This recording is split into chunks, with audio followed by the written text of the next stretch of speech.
Just curious. What device are you watching on? Phone, TV, laptop? Comment below. I still hear his voice as clear as the jingle of those cheap holiday bells dangling from my mom's stairway railing. Maybe you'd get presents if you had a real job. He said it like a punchline, like the room was supposed to erupt into laughter, but all it did was suck the warmth right out of Christmas Eve. My brother Alex, in his usual navy cashmere and that smug smirk he's worn since high school, dropped the line without flinching, fork still in hand, chewing through ham like nothing had happened. For a split second, everything in the room just paused. Even the fireplace, which had been crackling too loud to ignore, suddenly felt like it knew better than to interrupt. It wasn't the first time he jabbed at me, and I doubt it'll be the last, but something about the way he said it this time, loud enough for my niece to pause mid-unwrapping and look over at me, confused, just made it stick in my bones. The worst part?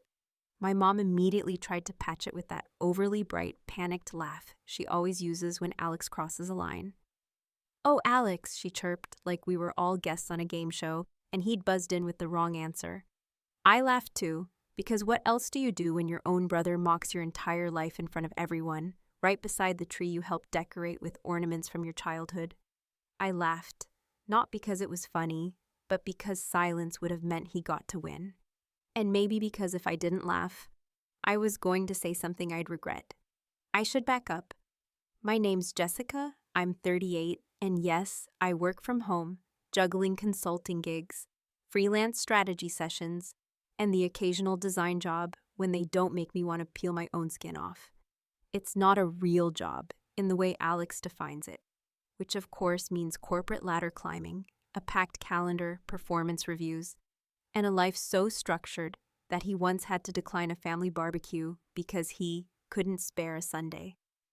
I've chosen a path that doesn't come with a business card or catered meetings, but it pays the bills, gives me time to breathe, and maybe more importantly, lets me help raise my best friend's daughter part-time after her husband split. Not that Alex knows any of that. To him, I'm the sister who gave up a stable career in marketing to chase dreams or whatever he told his colleagues. It's not like he asks. He shows up twice a year, Thanksgiving and Christmas, and within 20 minutes, manages to remind everyone that he makes six figures and golfs with his boss. It's like clockwork. We were all packed into Mom's living room, the same one we grew up tearing into gifts in, back when Dad was still alive, and Alex still had a soul.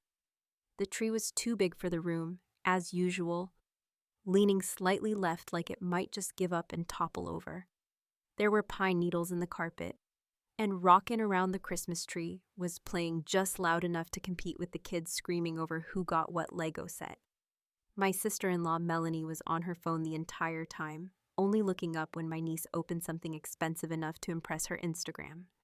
I had given my gifts early this year, small thoughtful things like hand-knit scarves, a custom notebook for Mom, some limited edition Lego for the kids. Nothing that screamed luxury but personal, wrapped in craft paper with those little red twine bows I learned to tie from a YouTube video. And then came Alex carrying 3 oversized boxes like Santa Claus in a Brooks Brothers coat, handing out tech gadgets and premium whiskey like he was expecting a tax write-off. It was when I opened my third gift. Mom gave me a vintage recipe book I'd been eyeing on eBay that Alex leaned back in his chair, sipped his bourbon, and said it. Maybe you'd get presents if you had a real job. Just like that. The room went dead silent. Not a sound. Even the dog stopped begging. It wasn't a joke. He meant it. He wanted it to sting. My hands were still on the wrapping paper, frozen mid-rip. I looked up, and I don't know what my face did, but it was enough for my mom to start nervously picking at the edge of her sweater and for my aunt to suddenly remember her wine glass needed refilling. Alex just sat there, half grinning like he was daring me to respond. Like this was a contest, and whoever cracked first lost. And I swear to you, I felt something shift inside me. Not rage exactly, not even hurt, just a calm.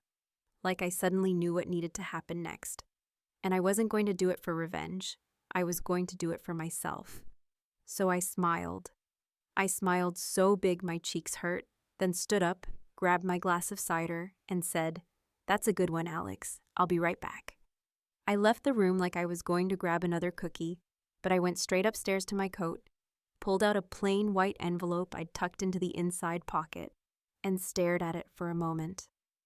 It wasn't a gift in the traditional sense, but I had brought it for him because something told me I'd want it on hand. I came back downstairs, walked over to the tree, and set it gently on the floor next to his chair. "This is for you," I said, loud enough that even my niece stopped fiddling with her Nintendo Switch. Alex glanced down, confused, picked it up, and immediately noticed the letterhead. His face drained of color like he'd seen a ghost.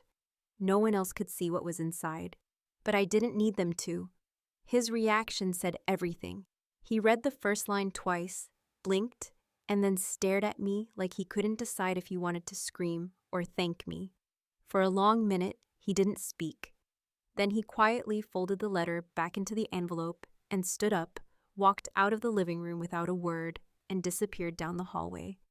My mom called after him, but he didn't answer. The rest of us just sat there in a weird, tight silence, half distracted by the lights on the tree, and half trying to pretend like nothing unusual had just happened. But something had changed. And I don't just mean between me and Alex. That envelope had weight to it. And not just because of what was printed on the paper. It was going to unravel more than just my brother's pride. And Christmas Eve had only just begun.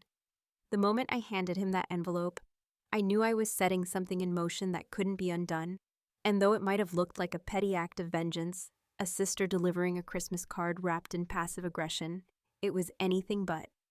The truth was, I had carried that envelope with me for 3 weeks, not because I was plotting some dramatic reveal, but because I hadn't yet decided whether I had the guts to give it to him at all, whether I could cross that fragile line between family decorum and long overdue reckoning. Especially when every previous attempt at adult conversation with Alex had ended in smug condescension, awkward laughter, or worse, total dismissal. I sat back down as he turned the envelope in his hands, confused at first, his brows pinched together like he couldn't remember the last time I'd given him anything other than a polite nod or a side dish at Thanksgiving.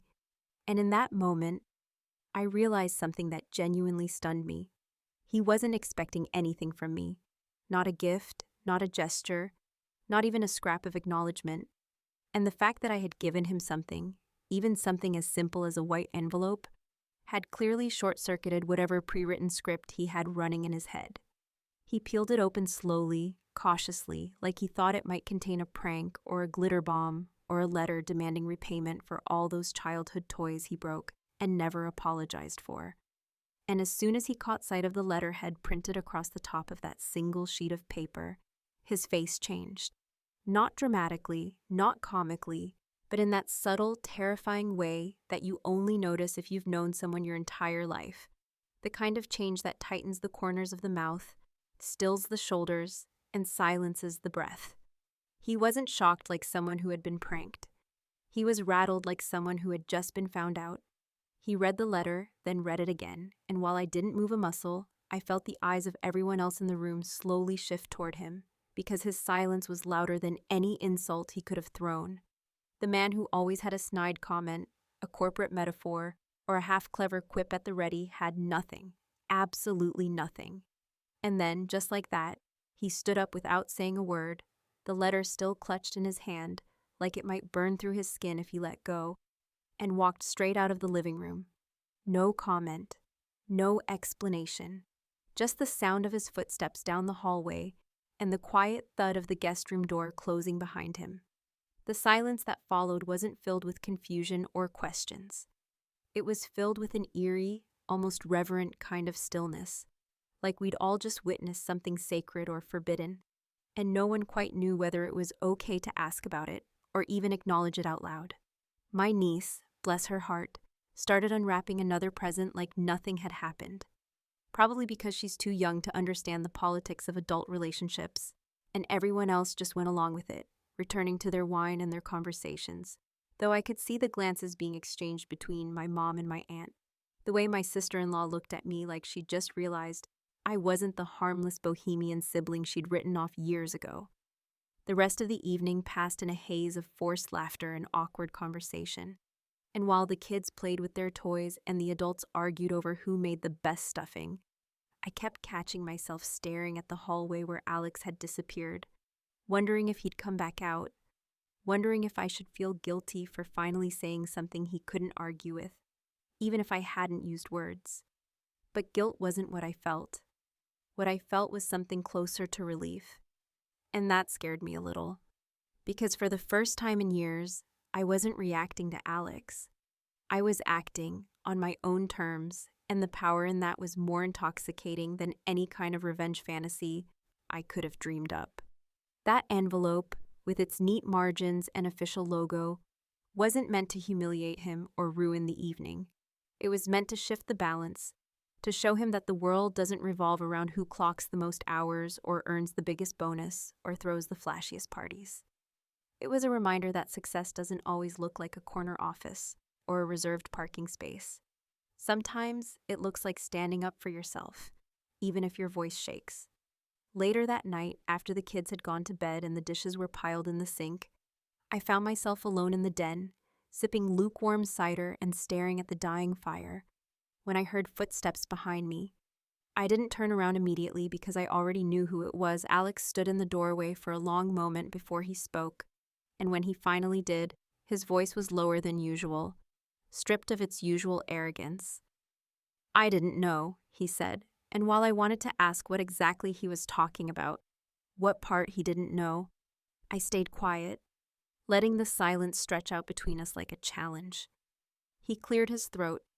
"How long have you been working with them?" I turned to look at him then, and what I saw in his face wasn't anger. It wasn't even hurt. It was something rarer, confusion laced with fear, because in his world, everything made sense as long as people played their roles. He was the successful one. I was the flaky artist. Mom was the peacemaker. Dad, when he was still alive, had been the buffer. But now, the roles were shifting, and he didn't know what to do with that.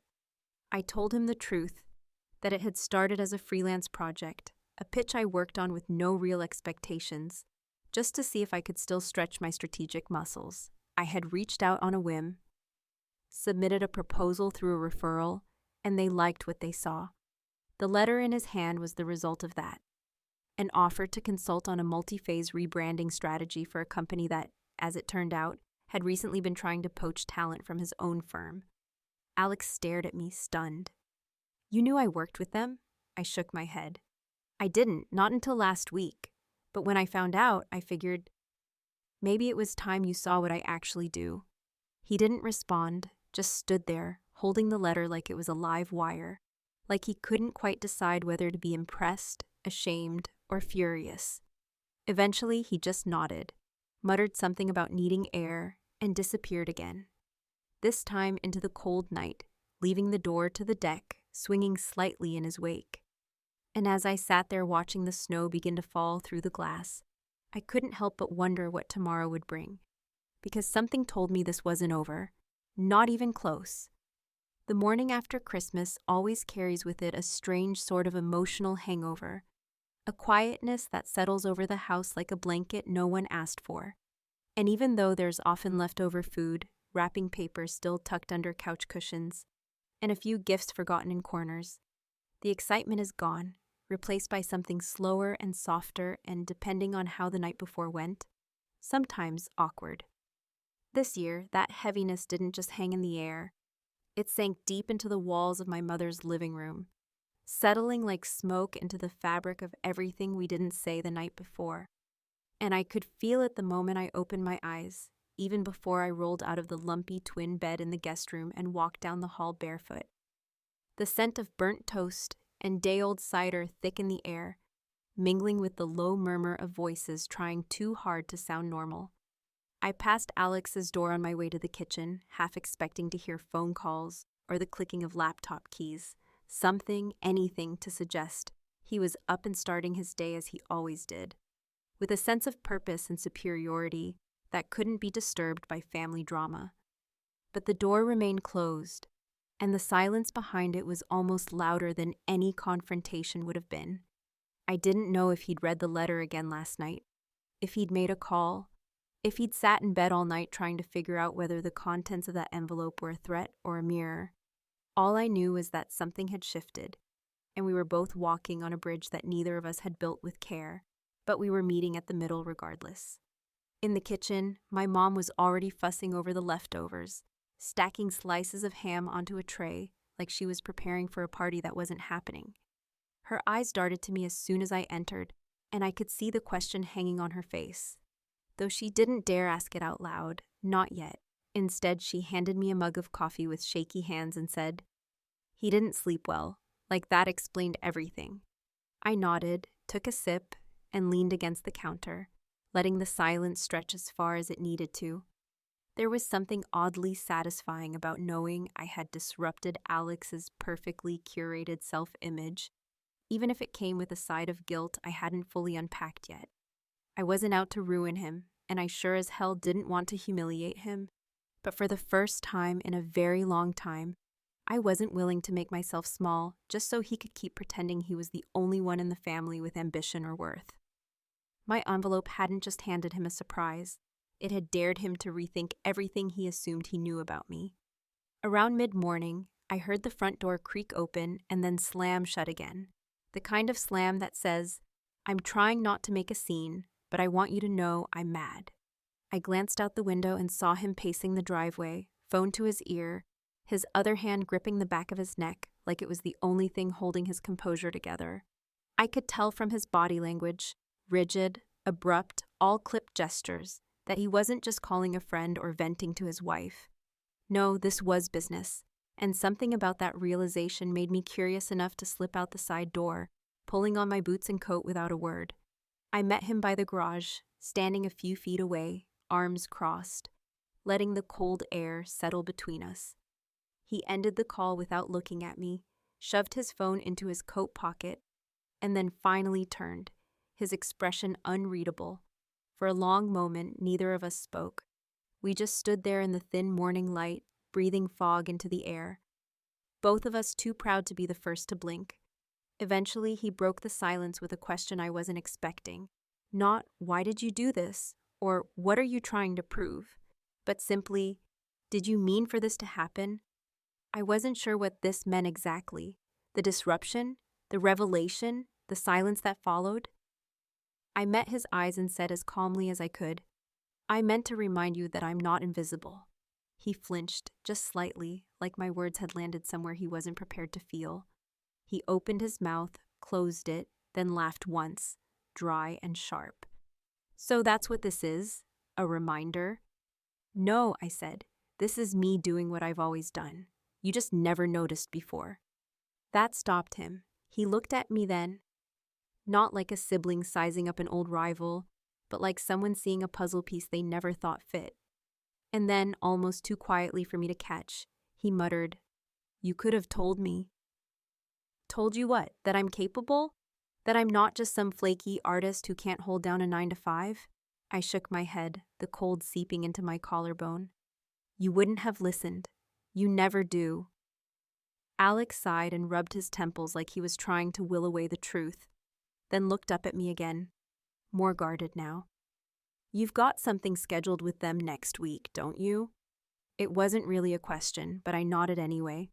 "They want me to present in-house. It's a temporary contract, but it could go full-time if I want it."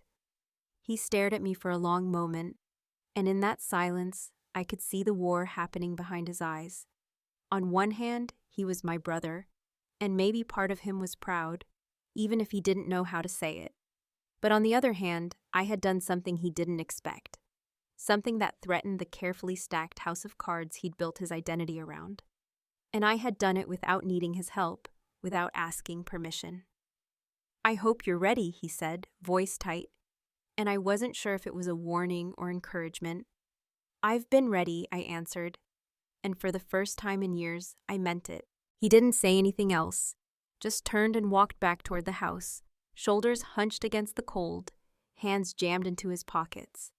And I watched him go, heart pounding, wondering whether I had just crossed a line I couldn't uncross, or if I'd finally found the edge of the map I'd been wandering all this time. But either way, I knew one thing. I had told him to check his inbox the next day, and I meant it. Because the real message wasn't in that envelope, it was still to come. And when he opened it, he'd realize just how deep this rabbit hole went.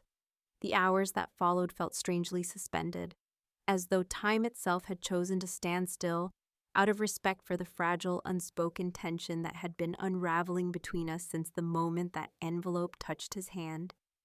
And while the house hummed with the usual post-holiday clutter, half-drunk mugs of coffee abandoned on end tables, kids yelling from upstairs over a broken toy, and my mom clinking dishes around the kitchen as if she could scrub the awkwardness out of the very air. We all moved through the space like sleepwalkers, avoiding eye contact, dodging conversation, pretending everything was exactly as it had always been, which, of course, it wasn't. By the time the sun crept halfway across the icy sky and cast long shadows across the hardwood floors, I'd already checked my phone 3 times more than usual, not because I was waiting for anyone in particular to text me, though part of me half expected Alex to message me some passive-aggressive apology in the form of a YouTube link to a productivity seminar, but because I knew something was coming. Something bigger than a single piece of paper handed out under a Christmas tree, something that would demand its moment whether any of us were ready or not. Alex hadn't spoken to me again since our brief, frost-bitten exchange in the driveway, and while I saw him briefly through the glass of the kitchen window, shirtless and jogging up and down the side of the house like he was trying to outrun his own thoughts, he hadn't so much as passed through the living room all day, and the rest of the family, either too afraid or too indifferent to poke the bear, let him be. Melanie, ever the picture of distracted elegance, lounged on the couch, wrapped in a designer throw blanket, scrolling through her phone with that dead-eyed look people get when they've been doom-scrolling for so long they've forgotten they're supposed to blink. She didn't ask about the letter. She didn't ask about Alex. I'm not even sure she noticed either of us were acting any different than usual. It was around 3:30 when my phone buzzed again, not with a text or a call, but with a calendar notification. One I hadn't added myself, and I felt a knot form instantly in my stomach. It was from them, the same company that had sent the letter. The subject line was vague enough to be meaningless to anyone else. Review Session, Project 148. But I knew exactly what it was. The meeting I'd pitched 3 months ago, the one I'd been told might take 6 months to get through the internal maze of corporate approvals, had been bumped up. Not next week. Tomorrow, first thing in the morning. I stared at the screen for a moment longer than necessary, letting the implications bloom in my chest like slow acid. This wasn't just a casual check-in or a polite formality. This was it. The real meeting. The one that would decide whether I was just another freelancer tossing ideas into the void, or someone whose work deserved a seat at the table. And as much as I wanted to be thrilled, to bask in the validation of it, I couldn't help but feel the chill of something else creeping in. Doubt, anxiety, and yes, the nagging, infuriating suspicion that Alex had something to do with this sudden escalation. I found him 30 minutes later in the basement, of all places, sitting in front of the old family computer desk like it was 1999, the glow of his laptop illuminating his face in stark, almost dramatic contrast to the shadows around him. He didn't look up when I came down the stairs, didn't even acknowledge me at first, just kept tapping away at the keys like he was trying to type his way back into control. But eventually, as I crossed the threshold and leaned against the wall, he exhaled and turned the screen slightly, just enough for me to see the email thread he had open. There it was, my name, bold and clear, right in the middle of a forwarded message he'd sent to someone high up on their executive team. No commentary, no added notes, just a link to my original proposal forwarded with nothing more than a subject line. You might want to see this. I felt a strange kind of dizziness hit me, a rush of anger mixed with betrayal, mixed with something dangerously close to gratitude. And for a moment, I didn't know what to say. Did he do it to help me? To sabotage me? To claim credit later if things went well? The possibilities whirled in my head like wind-blown leaves, none of them sticking long enough to feel like the truth. "Why'd you send it?" I asked, my voice quieter than I intended, but sharper than I'd hoped. He looked up, his eyes tired but unflinching. Because it was good, he said flatly. Too good to sit in your inbox collecting dust. That's not an answer, I said, and he flinched slightly, just enough for me to know I'd struck a nerve. You don't get to spend years belittling everything I do and then act like forwarding one email makes you the good guy. I didn't do it to be the good guy, he shot back, standing now, pacing the length of the tiny basement like a caged animal. I did it because you don't take yourself seriously enough, and if you won't, someone else should. I stared at him, stunned by the audacity, the arrogance, and underneath it all, the unmistakable truth buried in his words like a splinter. Because he was right, at least partly. I had spent years undervaluing my own work, hedging my bets, couching my achievements in modesty because it was safer that way, because it kept people from expecting too much, or worse, resenting me for being something I wasn't supposed to be. But still, the fact that it had to come from him, that after all the snide comments and dismissive looks, it was my brother who decided to be the one to pull the trigger on my career's biggest opportunity, was enough to make my hands tremble with rage. So what now? I asked finally. You get to say you discovered me? He stopped pacing, looked at me hard, and said something I didn't expect, something I'll never forget. No, he said, I get to say I was wrong. And just like that, the air between us shifted again, not into peace exactly, but into something quieter and more fragile, maybe the beginning of something resembling honesty. We stood there in the basement, not as adversaries, not even quite as allies, but as two people finally realizing that the only thing more dangerous than a grudge is a truth that's been ignored too long. Still, even as I climbed the stairs back into the warmth of the house, heart pounding with adrenaline and uncertainty, I knew one thing with absolute clarity. Tomorrow, when I opened that laptop and joined that meeting, I would be doing it not for Alex, not for validation, and certainly not for revenge. But for me, what I didn't know yet was what else might be waiting for me in that inbox. There's something about the quiet before a pivotal moment that feels almost unnatural, as though the world knows what's coming and decides to hold its breath in solidarity. And that's exactly what it felt like the next morning, waking up in my mother's guest room with the dim winter light filtering through thin curtains.